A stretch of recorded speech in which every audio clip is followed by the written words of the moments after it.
Well, and that says got MILF. I know it looks different because it's flipped over. Anyways, there's the bike. I actually had to park it really close to the tree because since it's so heavy, top heavy specifically, it was sinking down in the dirt. I was parked right over here next to these guys, and I just didn't want to come back and find mine laying on top of a bunch of other bikes. But anyways, this is where they have us parking. It's just past the campgrounds. Can't believe I forgot my GoPro. That way I would have at least gotten the entrance and everything, you know, coming in and driving through all the campsites. That's always fun. But the Tiger's looking pretty sporty. So these tires, just broke them in. This is my very first trip on them. They've got like maybe 70, 80 miles on them now. I really like them. They're definitely different. They're rougher. You can feel the knobbies and you can hear the knobbies, especially up around 70, 80 miles an hour. They're definitely not built for speed. And going around corners is gonna take some getting used to, because you can actually feel the transition when you move from the center knobby to this outside knobby. As you start to lean it down, you literally feel that gap there as it transitions from there to there. It slips slightly and then grabs. And then I've never had them here. I think I'd be afraid to have them here, but these are even offset. So that's gonna be really fun if I ever decide to try to get it down. But this thing really isn't built for cornering. It never was. I used to corner it quite a bit with the Scorpion trails on them, but probably was never a good idea then, and it's definitely not a good idea now. So I'm gonna make it a trail rider. So here we are, Cabbage Patch 2022. Well, we're all about to get soaked. It says the rain should start in about an hour, hour and a half, go for about 3. So wherever the bar is, that fucking place is gonna be packed. Well, all right. And here we are. There's shit and piss holes over there.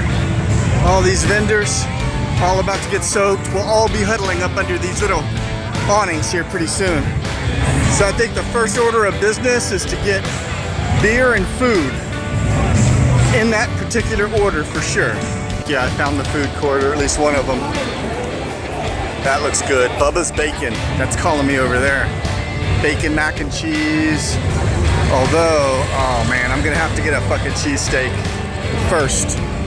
Then I'll make my way down to Bubba's Bacon. You guys in line? Nope. No. All right, I guess this is it. Oh, Bubba's Bacon. Gotta get some of that. 20 bucks, but worth it. That lemonade, the bomb. But you know, I didn't get here too late. They still have a couple of competitors. Are you ready? Oh my God, here we go. It's the Cabbage Patch Wrestling. I think our first veteran I've seen you. Let's see what we can see. I don't care. All right. Lethal War. Let's get a little further over. All right, ladies. There we go. 3, 2, 1. Let's wrestle. Hey, David, what are you going to get on this one? I'll get something. Here we go. Uh-oh. There's that oil. Looks like a D6 dozer.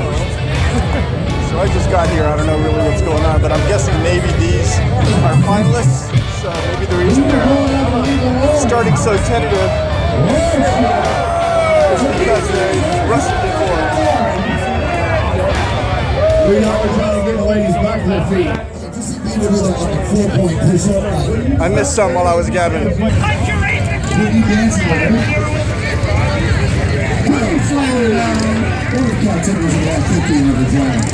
Oh, hey, it's gonna happen. That's a cookie off Cookie Drive. Cookie's sitting on the cow tipper.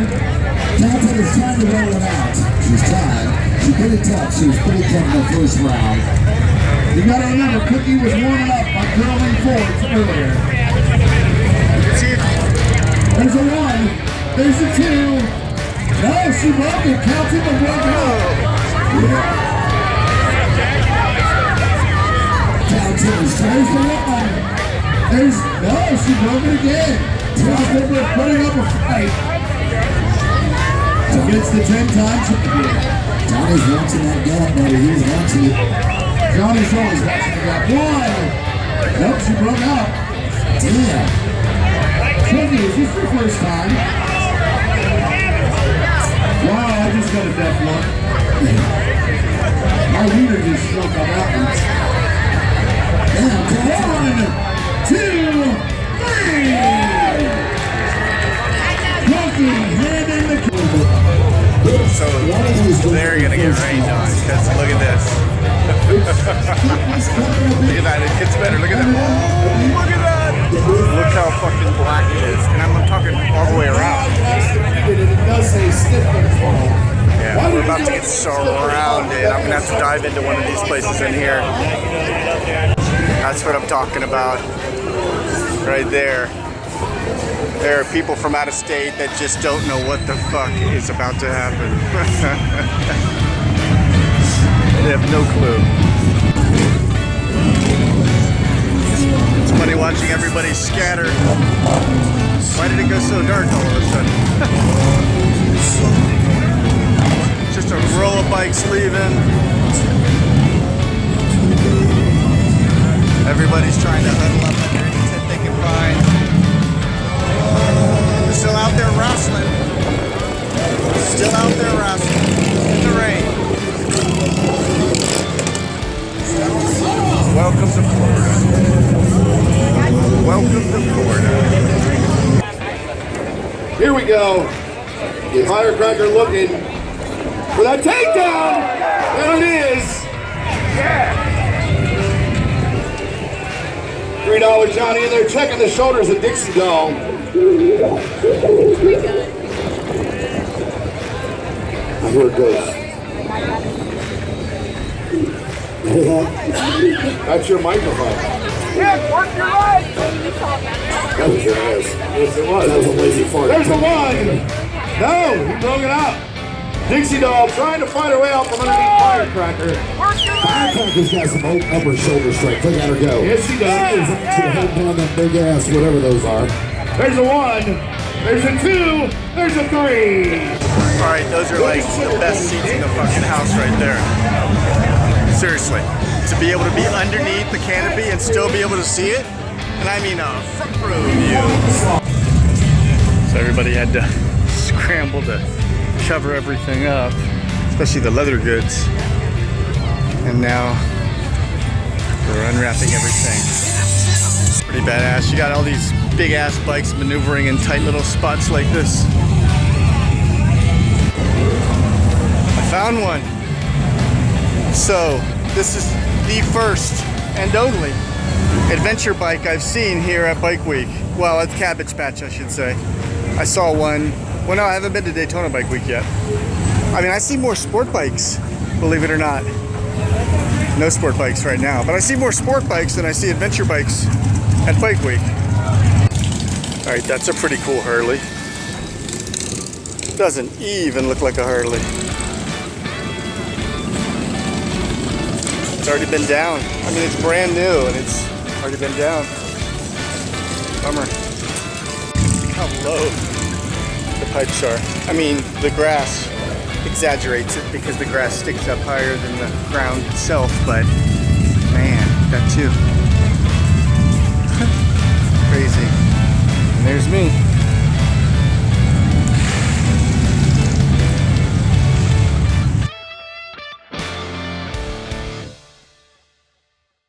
Alright. There's the main event right there. I decided to just jump on over to Main Street. Kind of did everything I really could at the Cabbage Pass. Plus, I've been there so many times. I mean, I've been to Main Street so many times too, but figured I'd do my whole bike week in one day. Actually, that's not 100% true because I'm gonna do the bike burn in DeLand on Friday. So, really light day compared to the weekend. It'll be packed, but it'll be a good day for me to do my one and only Main Street cruise. I'm right over there and I'll get all my gear on, and on my way out to go home, I'll do my Main Street cruise. I've never done it before. Unfortunately, I won't get it on video because I don't have my GoPro. I'm not gonna hold this, and my battery's dying anyway. There's another one. And what's Bike Week without a wet t-shirt contest?